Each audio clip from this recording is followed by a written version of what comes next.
Magandang araw mga kaibigan.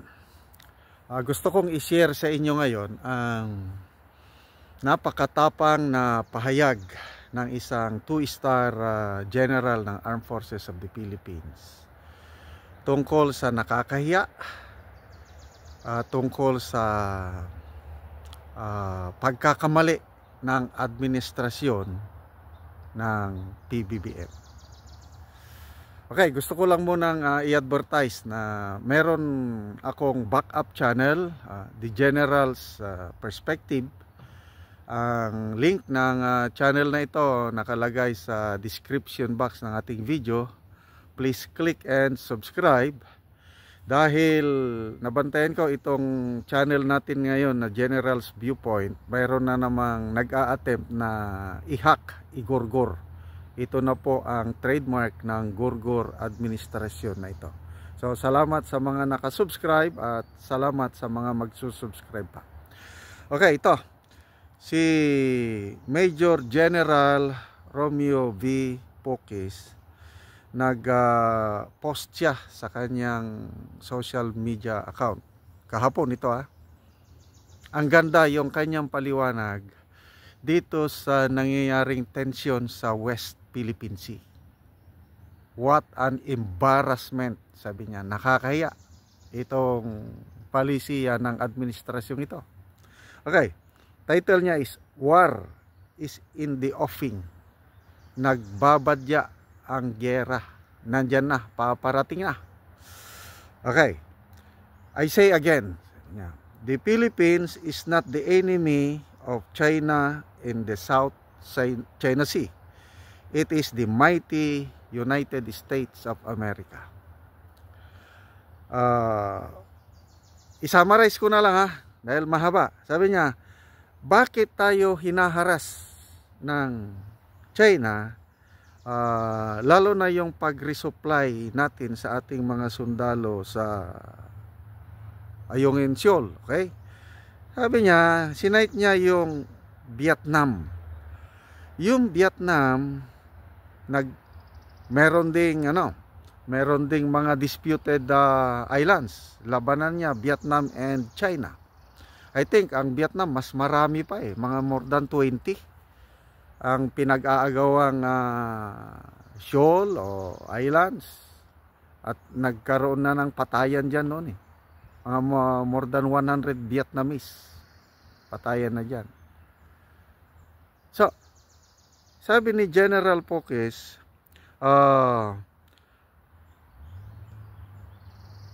why would China, sabi niya, China allows Vietnam unhampered reclamation and weaponization of the rocks and shoals it occupies in areas inside China's 9-dash line. Bakit inaalaw ng China? Because Vietnam does not act as a puppet of the USA like the Philippines. Laruin natin. Nag-aagawan ang China at Vietnam over disputed shoals, rocks, or islands. Kailang hindi hinaharas ng China ang Vietnam.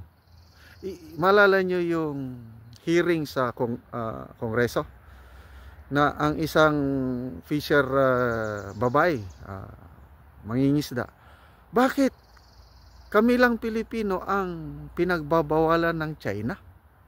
Yung mga Vietnamese libreng makapangisda sa Panatag Shoal, Baho de Masinloc. Bakit Pilipino lang?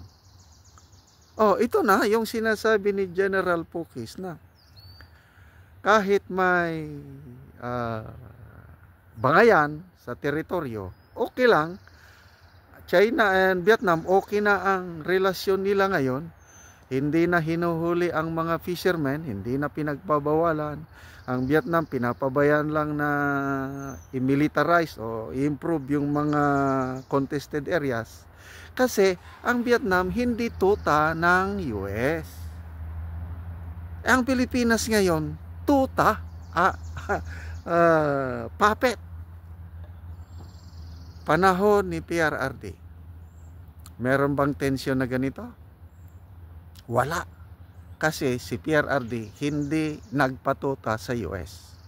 Itong administrasyong ito, ano na ngayon?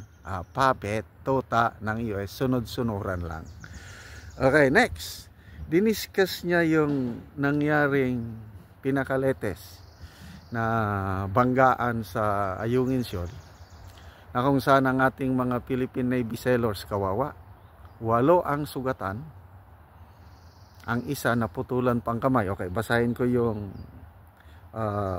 exact word ni General The Chinese towed the Navy's RHIB boats away from the Sierra Madre, gassed our soldiers, boarded their boats, confiscated their 8 firearms, and punctured the boats. So sad for the Philippines. Gas. Talagang, ano ba yun? Gas, tear gas? Basta. Nakakalungkot. Sabi niya, ito. Yung detalye, hindi ito sinasabi sa media, no? Ito, si General Pukis, marami siyang sources sa loob ng AFP. Kasi PNR ito eh. I think class 81. Sabi niya, many questions. Pakinggan niyo ito. Many questions need to be answered. Why were Nabsog fragment used as escorts instead of Coast Guard?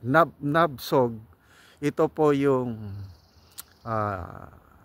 Special Operations Group. Para bang kung sa US, ito yung mga Navy SEALs. Ito ang pinaka-the best na, one of the best nating sundalo. Malala nyo nung kasagsagan pa ng yung Abu Sayyaf, yung si Abu Subaya, ang nakahuli, nakapatay, nakadali kay Abu Subaya, mga Navy fragment, Nabsog. Matitindi ito, well-trained ito, lalaban. So ito, kini-question ni General Pukis, yung nag-deliver ng resupply, no? Ang nag-escort, Navy fragment, armado. Okay. Bakit? Sabi niya, hindi Coast Guard ang nag-escort. So for the first time, ang Coast Guard hindi nakialam. Pure Navy operations ito. So ito, no? If the role is not to fight back, what are the rules of engagement? Although armed, the Navy SOG fragment gave away their firearms to the baton-wielding Chinese sailors without a fight. What an embarrassment. Nakakahiya kayo, sabi niya sa administrasyon. Ano bang rules of escort, armado. Mga best fighters natin ito, SOG, Navy SEALs ito natin. Armado. Dumating ang mga Chinese Coast Guard, baton wielding lang Pamalo lang. Pamalo lang. Tapos ibinigay, surrender ang mga firearms natin without a fight. Ano bang sinabi sa mga Navy fragment? Ito, nabantayan ko. May pahayag yung Navy spokesman na hindi daw tayo ang unang magpapaputok. Hihintayin nila ang China na unang magpaputok bago tayo gumanti. Parang ganun ang rules of engagement. So, kung ayaw mong magpaputok, bakit ka pa magdala ng armas? Maro ang China. Dito, parang wala silang firearms, baton wielding, sabi, pamalo lang. So ito, what a shame. What an embarrassment, sabi niya. So, this is what we get when we fight it out instead of talking things over in a diplomatic way. Okay, sinasabi ni General Pukis, ang ganda yung kanyang na yung ating pinag-aawayan with China is only over a small matter, rocks, shoals, and water. Not even our territory, sabi niya. Ang ayaw ng China, sabi niya, what is a big and a no to China is the US meddling in purely Asian domestic affairs, where China is encircled by many US bases including 9 from the Philippines and missiles pointed at China. Ang ikinagagalit ng China, yung pakikialam ng US. Kung hindi, walang US meddling sa atin, kagaya ni PRRD, walang pakialam ang US sa atin, hindi ang ganda ng relationship natin. Wala namang nawalang teritoryo or kasi nag-uusap eh.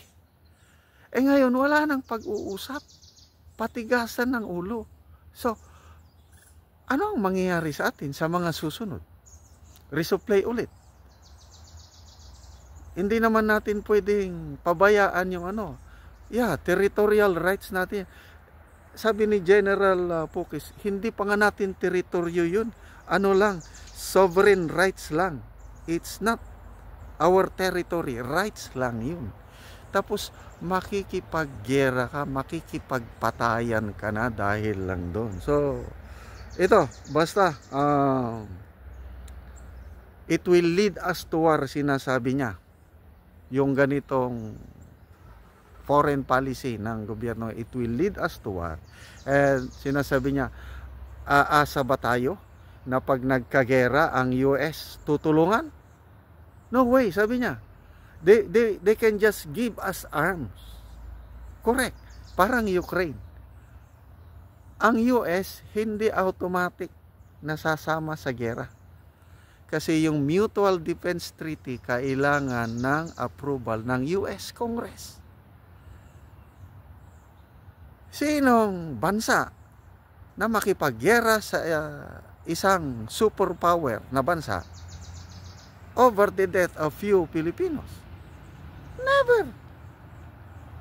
Kaya I agree with General Pukis. Sabi niya, they will just give us arms at tayo ang makipagpatayan. So, ibig sabihin, ginagawa tayong proxy ng US and its war to China para tayong Ukraine. Kaya tama yung sinasabi ng tatlong retired US military officers, si Scott Ritter, Colonel Richard Black, Colonel Lawrence Wilkerson. Sabi niya, wake up Filipinos, grow up, ginagamit lang kayo ng US. So, salamat General Pukis sir sa inyong napakaganda ang inyong paliwanag. Sana mag-isip-isip ang administrasyong ito na babalik sa pag-uusap. Dahil I agree with you, hindi tayo kalaban ng China. Ang kalaban niya yung US. Itong US gusto niya, siya lang ang matigas, siya lang ang astig sa buong mundo. Ayaw niyang palupig sa China. Kaya ito, naiipit tayo sa bangayan ng dalawang superpower at delikado. Baka mabura tayo sa mapa.